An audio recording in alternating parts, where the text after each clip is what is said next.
Assalamualaikum warahmatullahi wabarakatuh. Salam sejahtera bagi kita semua. Perkenalkan, kami dari kelompok 1.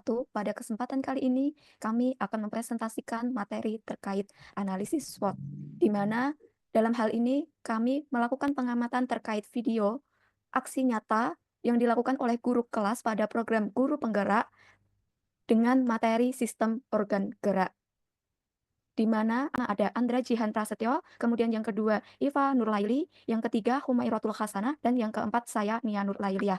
Langsung saja untuk materi yang pertama akan dijelaskan oleh Mas Andra Jihan. Kepadanya dipersilahkan. Nah, terima kasih Mbak. Kelompok kami mengamati video pembelajaran tentang sistem organ gerak pada kelas 5. Di dalam video tersebut terdapat tujuan pembelajaran, yakni melalui pengamatan video peserta didik mampu mengidentifikasi organ tubuh berkaitan dengan sistem organ gerak dengan benar. Yang kedua, peserta didik membuat replika sistem organ gerak secara tepat. Dalam video yang diamati, ada ice breaking yang tepuk semangat, menyanyikan lagu panjang pendek, dan menyanyikan lagu. Penerapan teknologi dan multimedia yang diamati, teknologi dan multimedia berupa ada PPT, media video, media gambar pada LKPD, media lagu untuk ice breaking, dan media animasi.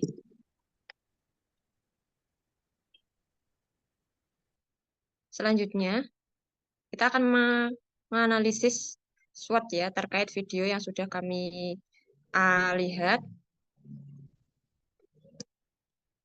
Untuk aspek yang bisa dinilai dari video pembelajaran tersebut, yaitu jenis teknologi yang digunakan. Itu sudah tersedia, jenis multimedia yang digunakan, kekuatan, keunggulan teknologi dan multimedia yang digunakan, kelemahan serta kekurangan teknologi dan multimedia yang digunakan. Yang kelima, peluang integrasi teknologi dan multimedia yang digunakan ke dalam pembelajaran di Indonesia. Yang terakhir, ancaman dan tantangan yang muncul jika dilakukan integrasi teknologi dan multimedia yang digunakan tersebut dalam pembelajaran di Indonesia. Untuk selanjutnya, saya akan memaparkan terkait strength atau kekuatan yang ada di dalam video pembelajaran tersebut. Kekuatan dari segi teknologi dan multimedia yang digunakan, yaitu guru tersebut menggunakan video yang menarik yang ditampilkan di depan kelas yang mampu memahamkan siswa. Jadi siswa memahami materi dulu terkait sistem organ gerak. Yang kedua, guru menggunakan media tali dan replika tangan. Nah, itu membantu siswa untuk memahami materi sistem organ gerak secara konkret ya, karena ada contohnya berupa replika tangan dan talinya untuk menggerakkan gerakan dari tangan. Nah, yang ketiga, mengenai LKPD atau lembar kerja peserta didik terkait sistem organ gerak. Dari LKPD tersebut bisa mengarahkan siswa memahami materi secara konstruktif seperti itu. Terima kasih.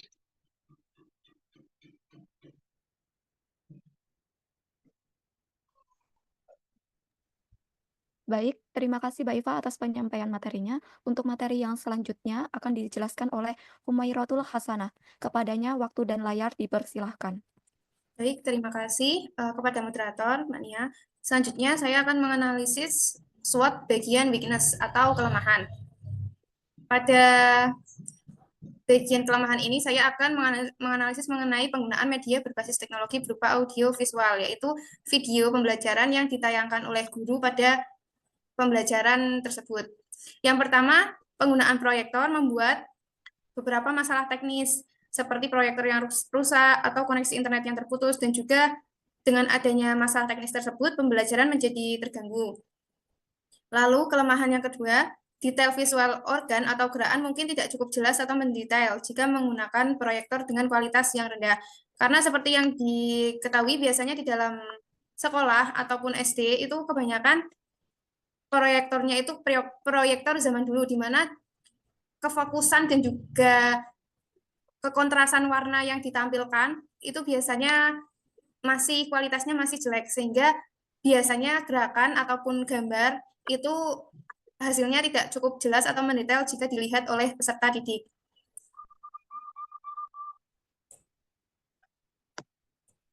Kemudian analisis SWOT yang ketiga ada opportunities atau peluang. Pada opportunities ini saya juga menganalisis mengenai penggunaan media berbasis teknologi berupa audiovisual atau video pembelajaran yang digunakan oleh guru pada video tersebut. Yang pertama, dengan adanya video, guru bisa memanfaatkan berbagai platform seperti memanfaatkan platform YouTube untuk belajar. Selain YouTube, guru juga bisa mengakses platform lainnya seperti platform Merdeka Belajar ataupun platform Instagram ataupun platform TikTok yang di dalamnya itu berisi video pembelajaran yang kemungkinan besar bisa dimanfaatkan oleh guru untuk pembelajaran. Kemudian untuk yang peluang kedua itu guru dapat memilih video yang sesuai dengan kondisi peserta didik dan keadaan lingkungan sekolah. Dengan adanya teknologi yang sudah maju ini, pembelajaran saat ini bisa memberikan keleluasaan bagi guru untuk memilih video yang sesuai dengan kondisi peserta didik dan juga keadaan lingkungan sekolah. Misalnya, jika keadaan lingkungan sekolah itu berupa kebun ataupun berupa sawah, maka guru dapat memilih video yang isinya itu bertema tentang kebun ataupun sawah agar bisa digunakan untuk pembelajaran. Lalu yang ketiga, peluang penggunaan video pembelajaran itu dapat membantu siswa mengembangkan keterampilan abad 21 seperti berpikir kritis, komunikasi, dan kreativitas. Dapat diketahui bahwa salah satu keterampilan abad 21 itu terdapat berpikir kritis, komunikasi, dan kreativitas. Sehingga dengan video pembelajaran, siswa itu bisa lebih meningkatkan keterampilan abad 21 tersebut melalui video pembelajaran. Selanjutnya, analisis SWOT yang terakhir yaitu threat atau ancaman dan tantangan. Pada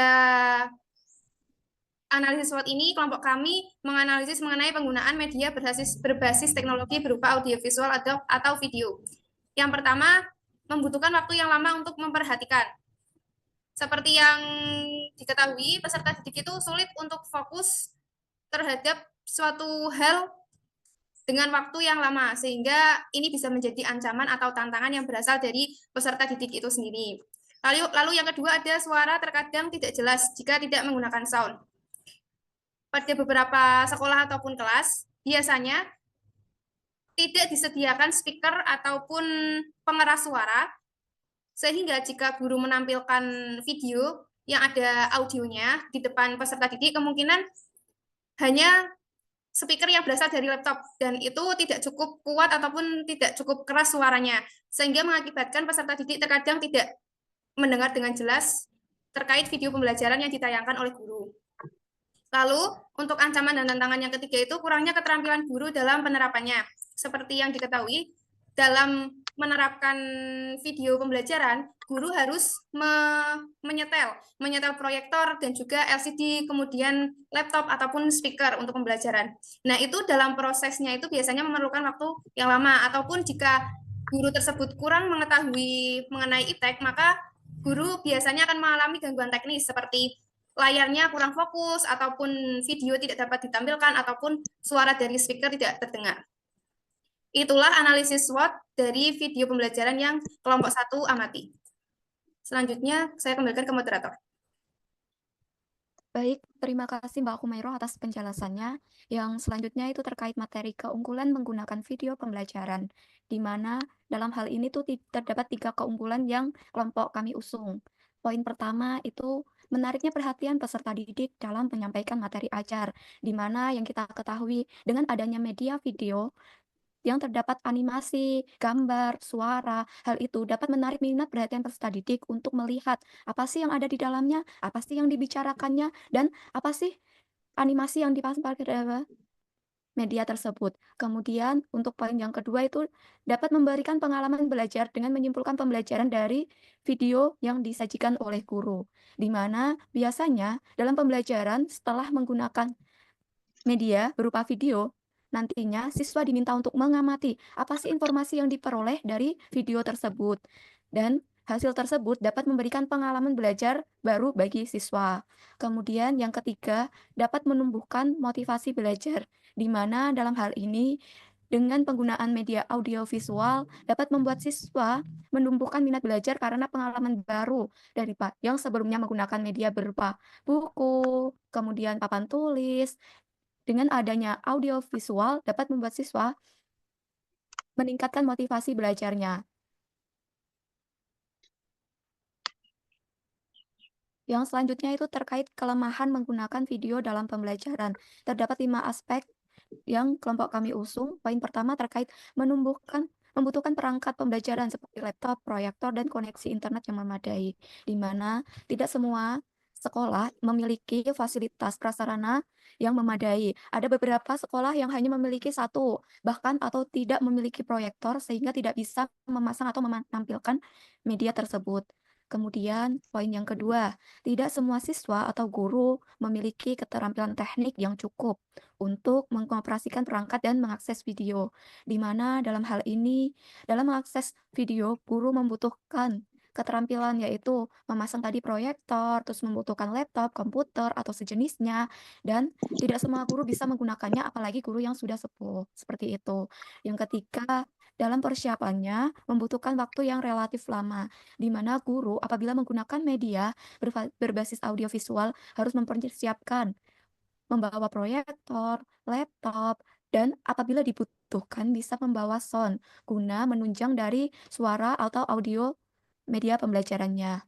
Kemudian, yang keempat, video cenderung bersifat satu arah, siswa hanya menerima informasi secara pasif, di mana dengan kita menampilkan video, siswa hanya melihat, tidak ada interaksi timbal balik antara video dengan siswa. Beda lagi kalau guru mengajar, berinteraksi dengan siswa, bisa dengan bertanya, nanti siswa menjawab dan menanggapi. Kemudian yang kelima terkait aktivitas fisik peserta didik dalam pembelajaran cenderung pasif, yaitu hanya duduk. Karena jika menggunakan media audiovisual, siswa nantinya duduk memerhatikan guru dengan satu arah. Siswa mengamati video, apa sih isinya, dan nanti disimpulkan, sehingga siswa tidak ada aktivitas seperti berdiskusi, tanya jawab, menanggapi pada saat melihat video. Karena jikalau siswa melakukan aktivitas tersebut, ditakutkan nanti siswa pemahaman akan videonya kurang. Seperti itu. Sekian materi dari kelompok kami tentang analisis SWOT dalam pembelajaran berbasis media audiovisual, di mana nantinya analisis ini bisa digunakan untuk meningkatkan dan mengevaluasi pada pembelajaran selanjutnya. Sekian dari kelompok kami, kurang lebihnya mohon maaf. Akhirul kalam, wassalamualaikum warahmatullahi wabarakatuh. See you.